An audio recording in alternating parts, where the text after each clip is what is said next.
खश खश जैडा कीजे न चीजा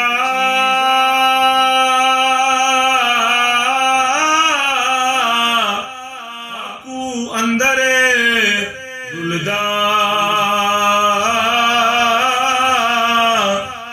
उस थी रुख बुलंद बनाए रंग बरंगी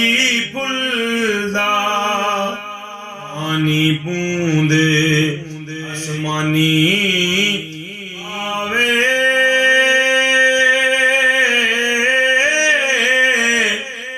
पांदे मुंह दी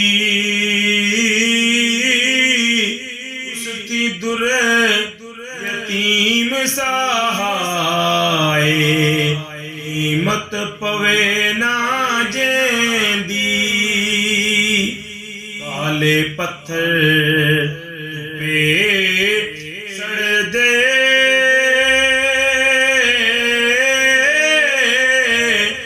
अंदर काने बदख्शां उन्हां विचों लाल बनाए बहादुर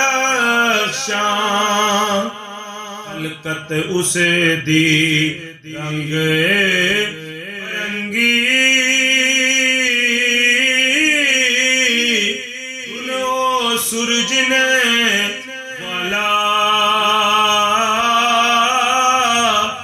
आपो अपनी सूरत दिते उस थी एक उजाला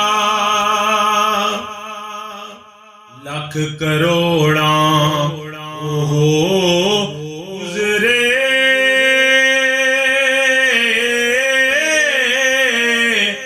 इस धरती विच मिट्टी सुंदर सूरत जाहिर करके रला